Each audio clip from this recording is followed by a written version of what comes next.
Hello friends, welcome to my kitchen. Dussehra આવી રહ્યા છે તો જલેબી અને ફાફડાને કેમ ભૂલાય. તો આજે હું આપની સાથે સરસ મજાની રસીલી અને કુરકુરી એવી જલેબીની રેસીપી શેર કરું છું. ખૂબ જ ઝડપથી અને સરસ રીતે બની અને તૈયાર થઈ જાય છે. તો ચોક્કસથી ઘરે બનાવી અને ટ્રાય કરવી જોઈએ. તો એના માટે સાથે સાથે ટિપ્સ અને ટ્રિક્સ પણ આપતી જઈશ, તો વિડીયો અંત સુધી જોજો. જો મારી ચેનલ ઉપર પ્રથમ વખત વિડીયો જોઈ રહ્યા છો તો ચેનલને સબસ્ક્રાઈબ કરવાનું ભૂલતા નહીં અને ફ્રેન્ડ્સને ફેમિલીને સાથે સાથે શેર કરી દેજો. તો ચાલો આપણે રેસીપી બનાવવાની શરૂઆત કરી દઈએ.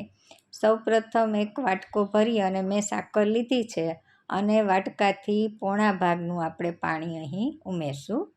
એટલે કે તમે જે માપ લ્યો એથી પોણા ભાગનું પાણી તમારે ઉમેરવાનું છે. તમે ખાંડ પણ વાપરી શકો છો. સાથે સાથે 3થી 4 એલચી ફોલી અને તેને પણ સાથે ચાસણીમાં ઉકળવા માટે રાખી દઉં છું, જેથી તેનો સ્વાદ પણ તેમાં સરસ રીતે ભળી જાય. અને આપણે થોડા 8થી 10 જેટલા કેસરના તાંતણા પણ ચાસણીમાં ઉમેરી દેશું, જેથી થોડો કલર પણ આવશે અને સરસ મજાનો કેસરનો સ્વાદ પણ આવશે. અને સાથે ફૂડ કલર એ પણ આપણે થોડો લાડવા જે આપણે મોહનથાળ કે બનાવીએ છીએ, તો આ ફૂડ કલર આપણે જ્યારે પણ આમાં ઉમેરીએ એટલે કે ચાસણીમાં જ ઉમેરવાનો. આ પહેલી ટિપ્સ છે. ક્યારેય પણ આપણે લોટમાં એટલે કે બેટરમાં કલર ઉમેરવો નહીં. આપણે ચાસણીની અંદર જ કલર ઉમેરશું એટલે જે જલેબી બનશે તે દેખાવમાં ખૂબ જ સુંદર અને આકર્ષક લાગશે. હવે આપણે નાની વાટકી ભરી અને મેંદાનો લોટ લેશું. તો અહીં આપણે એક નાની વાટકી એટલે કે 70 ગ્રામ જેટલો અહીં મેં લોટ લીધો છે. આ જ વાટકી આપણે લોટની ભરી અને એને સરસ રીતે ચાળી લેશી. અને તમે વાટકીના જે માપથી લોટ લ્યો છો એ માપથી પણ તમે ખાંડ કે સાકર લઈ શકો છો. અને સાથે મેં થોડો ઈનો ઉમેરેલો છે, એટલે કે 5 ચમચી જેટલો અહીં આપણે ઈનો ઉમેરશું. અને 1 ચમચી ભરી અને થોડું ઘી ઉમેરશું એમાં. અને સરસ બધું આપણે હલાવી અને મિક્સ કરી લેશું. અને બધું સરસ રીતે મિક્સ કરી અને આપણે જોઈએ એ મુજબ થોડું પાણી ઉમેરતા જઈ અને સરસ મજાનું આપણે બેટર, બહુ ઢીલું પણ નહીં અને બહુ કઠણ પણ નહીં, એવું આપણે બેટર તૈયાર કરવાનું છે. તો અહીં મેં જે વાટકી ભરી અને મેંદો લીધો હતો એ વાટકી આપણે ભરીને પાણી જોઈએ તો અડધો વાટકી જેટલું જ અહીં પાણી મને જોયું હતું. આ રીતે આપણે 1-2 ચમચી જેટલું પાણી ઉમેરતા જવાનું છે અને સરસ રીતે મિશ્રણને મિક્સ કરતું જવાનું છે, જેથી આપણે જે ઈનો ઉમેરેલો છે એ પણ સરસ રીતે એક્ટિવ થશે અને સાથે એના બબલ્સ પણ થશે અને એકદમ આપણું જે બેટર બનાવવાનું છે એ એકદમ મસ્ત અને સ્મૂથ બની અને તૈયાર થશે. અહીં બીજી ટિપ્સ આપું તો જ્યારે આપણે બેટર બનાવીએ છીએ ત્યારે એકદમ એમાં કોઈ પણ ગાંઠા ન રહે એવું આપણે એકદમ લીસું બનાવવાનું છે. આ રીતનું જુઓ તમે, રિબન ટાઈપ પડે ને એ રીતનું બેટર બનાવો એટલે પરફેક્ટ બેટર બની અને તૈયાર થાય છે. તો ખૂબ જ સરસ એવું બેટર બની અને તૈયાર થઈ ગયું છે અને બાજુમાં ચાસણી પણ ઉકળી રહી છે. તો વચ્ચે આપણે ચેક કરી લેશું. આપણે અહીં કોઈ તારવાળી ચાસણી નથી બનાવવાની. આપણે માત્ર ચાસણી ચીકણી એટલે કે આંગળીને અંગૂઠા વચ્ચે તમે હાથથી ફેરવો એટલે જાણે તેલ લઈને ચીકાશ જે આવે છે એ ટાઈપની થોડી ચીકાશવાળી બને એટલે આપણે ગેસને બંધ કરી અને ચાસણીને સાઈડમાં રાખી દેવાની છે. હવે આપણે જે પાન જાડા તળિયાવાળું અને ફ્લેટ પાન લેવાનું છે.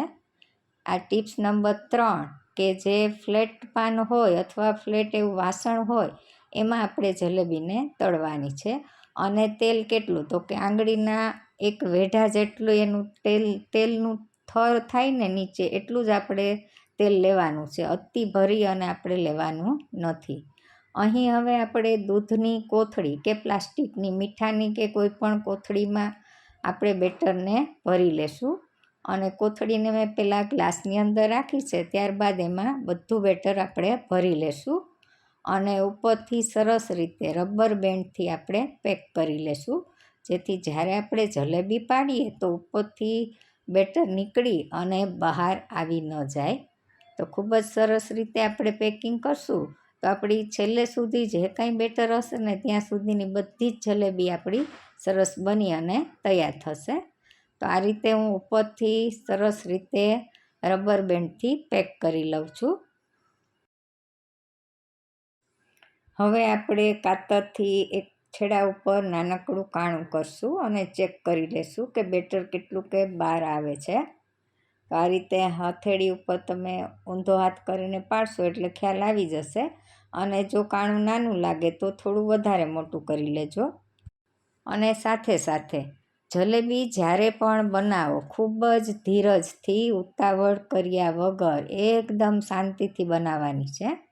તો આ રીતે નાનકડું પહેલાં કાણું કરી અને ચેક કરી લેવાનું કે જે આપણું બેટર છે એ બરાબર પડે છે કે નહીં. અને જો જરૂર જણાય તો કાણું થોડું મોટું કરી લેવાનું છે.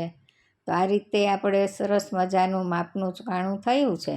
અને હવે પછીની ખાસ ટિપ્સ આપું છું કે તેલનું ટેમ્પરેચર એકદમ ધીમું પણ એટલે કે એકદમ સાવ ઓછું પણ ગરમ ન હોવું જોઈએ અને એકદમ ઉકળે એવું પણ ન હોવું જોઈએ. મીડિયમ ફ્લેમ હશે અને મીડિયમ તેલ ગરમ થયેલું હશે તો બધી જ જલેબી છે સરસ રીતે પડશે પણ ખરી અને સરસ ફૂલશે પણ ખરી અને સરસ રીતે તળાઈ અને ઉપર પણ એકાદ મિનિટમાં આવી જશે.